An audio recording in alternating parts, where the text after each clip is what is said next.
Yeah, I don't know. I think the definition of sending people to harass, so and so is pretty loose, and it's dependent on what the situation is, and whose politics you're talking about.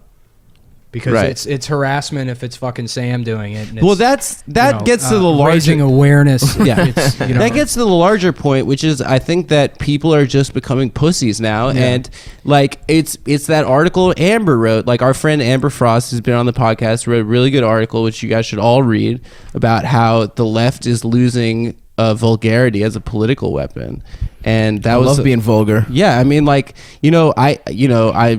we can make fun of Lenny Bruce now because it's dated and sounds weird, but like that used to be a thing that existed on the left, and it's now the Pepe Frogs are the vulgar guys, and on the, it does suck that you can't be liberal and just fuck shit up. Well, you know what? That's the shitty thing is because I don't care. I really don't care. I mean, in terms of the way I vote, I give a shit about a $15 minimum, and I think everybody should have health care. And you shouldn't be racist to people. You shouldn't fucking discriminate against them. But you can say whatever the fuck you want. I also don't think it's like unnatural for somebody to hold prejudices. We had to like get to this point where we understand you shouldn't be, racist or whatever. Right. But, of course. Yeah. It's a real advanced signifier of society. Yeah. It's, and I think people are like, oh, he's racist, as if, that's like a static mode.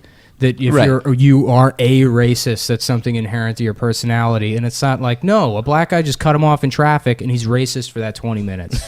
It's a thing you can do is racist. Yeah. Just like you can be angry or be shitty in one relationship but not another. Or a goddamn Korean cuckolded him. Right, yeah. That's what happened to Adam. If you guys don't know the canon of the show. Adam got cucked by multiple Koreans, I think. Yeah, fucking Kim Jong bitch.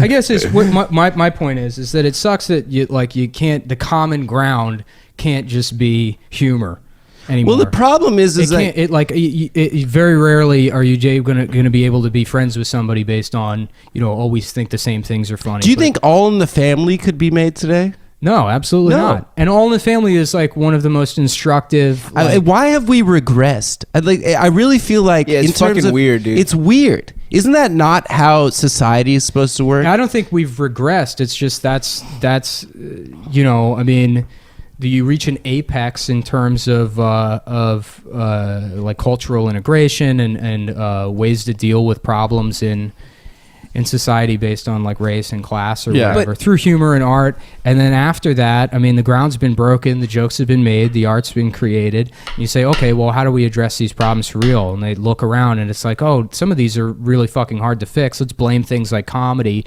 instead of understanding that, the justice system is completely fucked. We really need to overhaul it. It's not happening. Yeah. It hasn't happened for the last 40 years. So let's pick apart the things we can. Like TV shows. Yeah. Because there's underlying causes of racism that literally zero progress has been fucking made. Yeah, there are 3 million. And if anything, we have regressed because it's like at least in the fucking 60s and 70s, it was in your face. There was no denying racism. Now that's all this like, now we're in the era of like reverse racism bullshit and all these other counter narratives. There's been enough time where there's enough stuff that sort of seems like we've made some progress. And there's enough stuff for like white people to get mad about. So we actually, in some ways, have regressed, because it's like we're not coming right off of civil rights where you had to have an honest conversation. Mm-hmm. Now we've got like how much distance between it. As somebody that's not particularly politically active or interested or whatever, and I haven't been, and it would be bullshit to say that I even really picked up all that much throughout the election. Right. Like the primaries in the election has been real, I guess edifying, or at least like it helped clarify the problems I've had over the last couple of years in regards to like what about not identity politics at large, but at least it's the way I consume it through links that are shared on Facebook. Right. What about it fucking bothers me?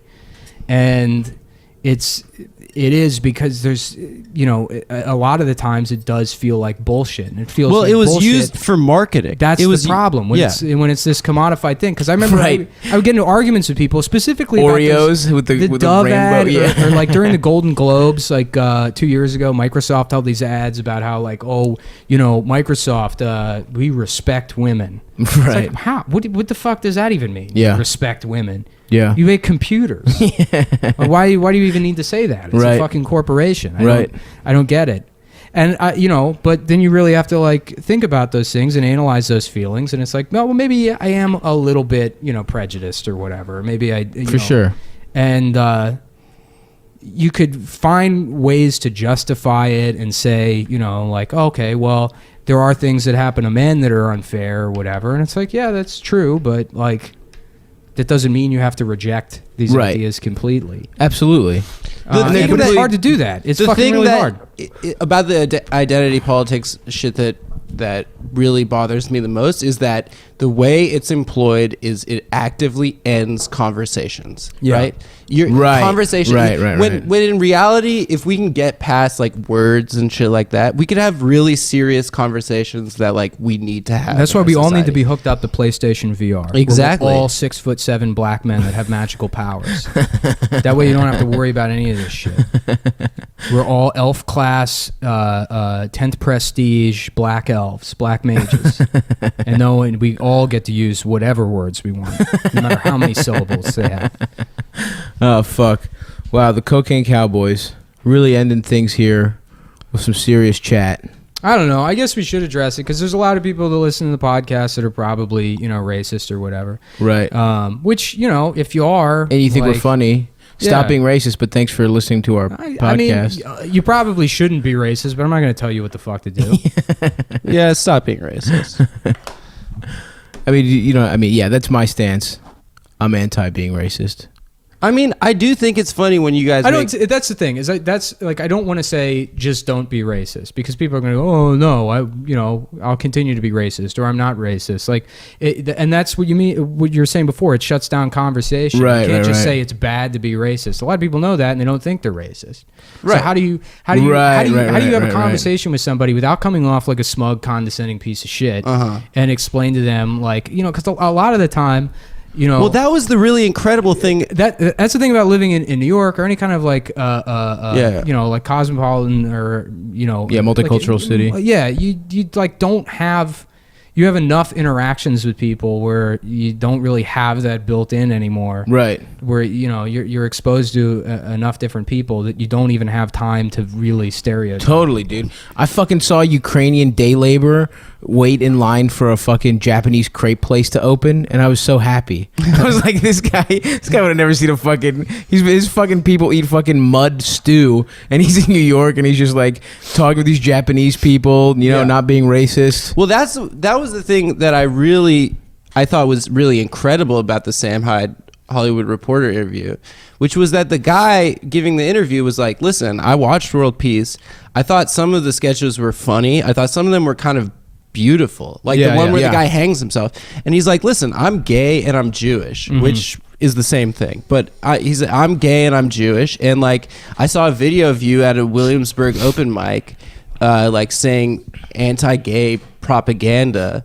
And I guess you thought that was funny, but it was really hurtful for me to see that. And Sam actually said in it, he's like, listen, it was an idea I had. I wanted to piss off hipsters that live in Brooklyn, but like I'm sorry, dude. Like, I feel really bad. Like that conversation was exactly what needs to be happening. Instead of dismissing Sam Hyde, canceling a show, have him fucking talk to a gay guy that's like, I watched your shit. I think there's something there, but like, also it's really hurtful for me to hear you do that. And it's hard though too because it's like you have to fucking. And Sam Hyde apologized. As an idea, I get what he's going for of the like, just be being offensive to just to fuck with these people who are detestable in a certain way. And it's like, that's the hard thing about comedy is like, you have to fucking do something that might be offensive to just realize, oh, that's fucked. I shouldn't do it. You know what I mean? Daddy's money liberal Williamsburg people are annoying as shit and you wanted to troll them.